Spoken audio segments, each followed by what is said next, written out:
شروع اللہ کا نام لے کر جو بڑا مہربان نہایت رحم والا ہے۔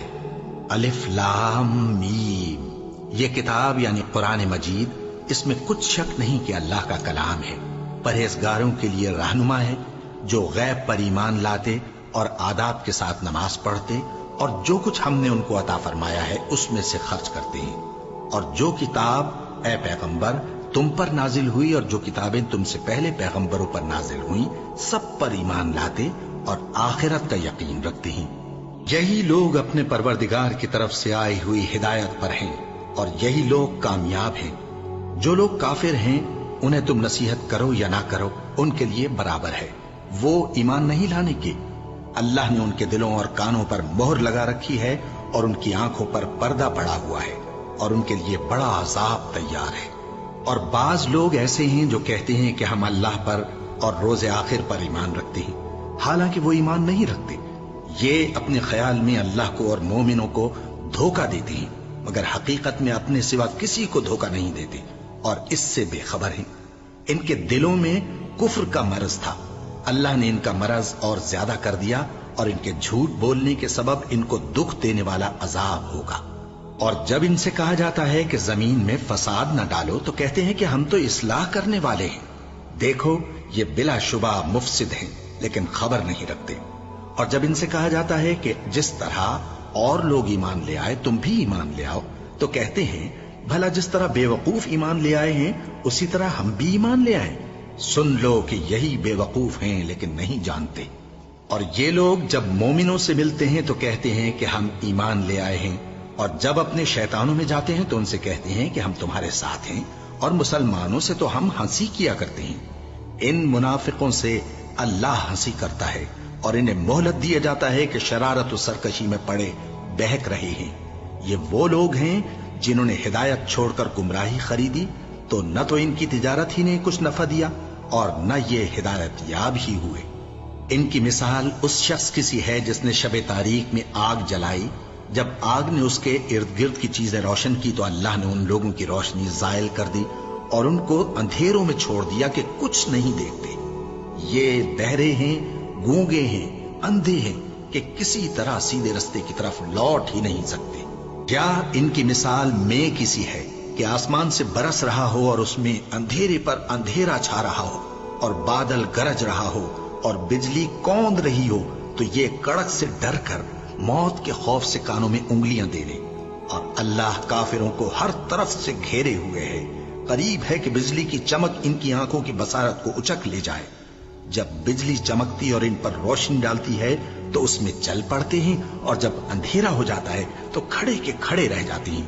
اور اگر اللہ چاہتا تو ان کے کانوں کی سنوائی اور آنکھوں کی بینائی دونوں کو زائل کر دیتا۔ بلا شبہ اللہ ہر چیز پر قادر ہے۔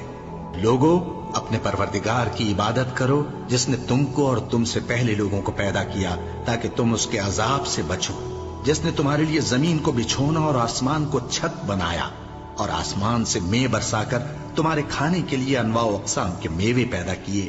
بس کسی کو اللہ کا ہمسر نہ بناؤ، اور تم جانتے تو ہو۔ اور اگر تم کو اس کتاب میں جو ہم نے اپنے بندے پر نازل فرمائی ہے کچھ شک ہو تو اسی طرح کی ایک صورت تم بھی بنا لاؤ، اور اللہ کے سوا جو تمہارے مددگار ہوں ان کو بھی بلا لو اگر تم سچے ہو۔ پھر اگر ایسا نہ کر سکو اور ہرگز نہیں کر سکو گے تو اس آگ سے ڈرو جس کا ایندھن آدمی اور پتھر ہوں گے اور جو کافروں کے لیے تیار کی گئی ہے۔ اور جو لوگ ایمان لائے اور نیک عمل کرتے رہے ان کو خوشخبری سنا دو کہ ان کے لیے نعمت کے باغ ہیں جن کے نیچے نہریں بہہ رہی ہیں۔ جب انہیں ان میں سے کسی قسم کا میوہ کھانے کو دیا جائے گا تو کہیں گے یہ تو وہی ہے جو ہم کو پہلے دیا گیا تھا، اور ان کو ایک دوسرے کے ہم شکل میوے دیے جائیں گے، اور وہاں ان کے لیے پاک بیویاں ہوں گی اور وہ بہشتوں میں ہمیشہ رہیں گے۔ اللہ اس بات سے آر نہیں کرتا کہ مچھر یا اس سے بڑھ کر کسی چیز مثلا مکھی، مکڑی وغیرہ کی مثال بیان فرمائے۔ اب جو مومن ہیں وہ یقین کرتے ہیں کہ وہ ان کے پروردگار کی طرف سے سچ ہے، اور جو کافر ہیں وہ کہتے ہیں کہ اس مثال سے اللہ کی مراد ہی کیا ہے۔ اس سے اللہ بہتوں کو گمراہ کرتا ہے اور بہتوں کو ہدایت بخشتا ہے، اور گمراہ بھی کرتا ہے تو نافرمانوں ہی کو، جو اللہ کے اقرار کو مضبوط کرنے کے بعد توڑ دیتے ہیں اور جس چیز یعنی رشتہ قرابت کے جوڑے رکھنے کا اللہ نے حکم دیا ہے اس کو قطع کیے ڈالتی ہیں اور زمین میں خرابی کرتے ہیں، یہی لوگ نقصان اٹھانے والے ہیں۔ کافرو، تم اللہ سے کیوں کر منکر ہو سکتے ہو؟ جس حال میں کہ تم بے جان تھے تو اس نے تم کو جان بخشی، پھر وہی تم کو مارتا ہے، پھر وہی تم کو زندہ کرے گا، پھر تم اسی کی طرف لوٹائے جاؤ گے۔ وہی تو ہے جس نے سب چیزیں جو زمین میں ہیں تمہارے لیے پیدا کی، پھر آسمانوں کی طرف متوجہ ہوا تو ان کو ٹھیک ٹھیک 7 آسمان بنا دیا، اور وہ ہر چیز سے خبردار ہے۔ اور وہ وقت یاد کرنے کے قابل ہے جب تمہارے پروردگار نے فرشتوں سے فرمایا کہ میں زمین میں اپنا نائب بنانے والا ہوں۔ انہوں نے کہا، کیا تو اس میں ایسے شخص کو نائب بنانا چاہتا ہے جو خرابیاں کرے اور کچھ تو خون کرتا پھرے؟ اور ہم تیری تعریف کے ساتھ تسبیح و تقدیس کرتے رہتے ہیں۔ فرمایا، میں وہ باتیں جانتا ہوں جو تم نہیں جانتے۔ اور اس نے آدم کو سب چیزوں کے نام سکھائے، پھر ان کو فرشتوں کے سامنے کیا اور فرمایا کہ اگر سچے ہو تو مجھے ان کے نام بتاؤ۔ انہوں نے کہا، تو پاک ہے، جتنا علم تو نے ہمیں بخشا ہے اس کے سوا ہمیں کچھ معلوم نہیں، بے شک تو دانا ہے، حکمت والا ہے۔ تب اللہ نے آدم کو حکم دیا کہ آدم، تم ان کو ان چیزوں کے نام بتاؤ۔ سو جب انہوں نے ان کو ان کے نام بتائے تو فرشتوں سے فرمایا، کیا میں نے تم سے نہیں کہا تھا کہ میں آسمانوں اور زمین کی سب پوشیدہ باتیں جانتا ہوں، اور جو تم ظاہر کرتے ہو اور جو پوشیدہ کرتے ہو سب مجھ کو معلوم ہے۔ اور جب ہم نے فرشتوں کو حکم دیا کہ آدم کے آگے سجدہ کرو تو وہ سب سجدے میں گر پڑے، مگر شیطان نے انکار کیا اور غرور میں آ کر کافر بن گیا۔ اور ہم نے کہا کہ اے آدم، تم اور تمہاری بیوی بہشت میں رہو اور جہاں سے چاہو بے روک ٹوک کھاؤ پیو، لیکن اس درخت کے پاس نہ جانا، نہیں تو ظالموں میں ہو جاؤ گے۔ پھر شیطان نے دونوں کو اس درخت کے بارے میں پھسلا دیا اور جس عیش و نشاط میں تھے اس سے ان کو نکلوا دیا۔ تب ہم نے حکم دیا کہ بہشت بری سے چلے جاؤ، تم ایک دوسرے کے دشمن ہو، اور تمہارے لیے زمین میں ایک وقت تک ٹھکانہ اور معاش مقرر کر دیا گیا ہے۔ پھر آدم نے اپنے پروردگار سے کچھ کلمات سیکھے اور معافی مانگی تو اس نے ان کا قصور معاف کر دیا۔ بے شک وہ معاف کرنے والا ہے، بڑا مہربان ہے۔ ہم نے فرمایا کہ تم سب یہاں سے اتر جاؤ، جب تمہارے پاس میری طرف سے ہدایت پہنچے تو اس کی پیروی کرنا، کہ جنہوں نے میری ہدایت کی پیروی کی ان کو نہ کچھ خوف ہوگا اور نہ وہ غمناک ہوں گے، اور جنہوں نے اس کو قبول نہ کیا اور ہماری آیتوں کو جھٹلایا وہ دوزخ میں جانے والے ہیں اور وہ ہمیشہ اس میں رہیں گے۔ اے آل یعقوب، میرے وہ احسان یاد کرو جو میں نے تم پر کیے تھے، اور اس اقرار کو پورا کرو جو تم نے مجھ سے کیا تھا۔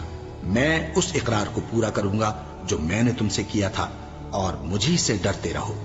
اور جو کتاب میں نے اپنے رسول محمد صلی اللہ علیہ وآلہ وسلم پر نازل کی ہے، جو تمہاری کتاب یعنی تورات کو سچا کہتی ہے، اس پر ایمان لاؤ اور اس سے منکر اول نہ بنو، اور میری آیتوں میں تحریف کر کے ان کے بدلے تھوڑی سی قیمت یعنی دنیاوی منفعت نہ حاصل کرو، اور مجھی سے خوف رکھو، اور حق کو باطل کے ساتھ نہ ملاؤ، اور سچی بات کو جان بوجھ کر نہ چھپاؤ، اور نماز پڑھا کرو اور زکوٰۃ دیا کرو، اور اللہ کے آگے جھکنے والوں کے ساتھ جھکا کرو۔ یہ کیا عقل کی بات ہے کہ تم لوگوں کو نیکی کرنے کو کہتے ہو اور اپنے تئیں فراموش کیے دیتے ہو، حالانکہ تم اللہ کی کتاب بھی پڑھتے ہو؟ کیا تم سمجھتے نہیں؟ اور رنج و تکلیف میں صبر اور نماز سے مدد لیا کرو، اور بے شک نماز گراں ہے، مگر ان لوگوں پر گراں نہیں جو عجز کرنے والے ہیں، جو یقین کیے ہوئے ہیں کہ وہ اپنے پروردگار سے ملنے والے ہیں اور اس کی طرف لوٹ کر جانے والے ہیں۔ اے یعقوب کی اولاد، میرے وہ احسان یاد کرو جو میں نے تم پر کیے تھے، اور یہ کہ میں نے تم کو جہان کے لوگوں پر فضیلت بخشی تھی۔ اور اس دن سے ڈرو جب کوئی کسی کے کچھ بھی کام نہ آئے، اور نہ کسی کی سفارش منظور کی جائے، اور نہ کسی سے کسی طرح کا بدلہ قبول کیا جائے، اور نہ لوگ کسی اور طرح مدد حاصل کر سکیں۔ اور ہمارے ان احسانات کو یاد کرو جب ہم نے تم کو قوم فرعون سے نجات بخشی۔ وہ لوگ تم کو بڑا دکھ دیتے تھے، تمہارے بیٹوں کو تو قتل کر ڈالتے تھے اور بیٹیوں کو زندہ رہنے دیتے تھے، اور اس میں تمہارے پروردگار کی طرف سے بڑی سخت آزمائش تھی۔ اور جب ہم نے تمہارے لیے سمندر کو پھاڑ دیا، پھر تم کو تو نجات دی اور فرعون کی قوم کو غرق کر دیا، اور تم دیکھ رہے تھے۔ اور جب ہم نے موسیٰ سے 40 رات کا وعدہ کیا تو تم نے ان کے پیچھے بچڑے کو معبود مقرر کر لیا، اور تم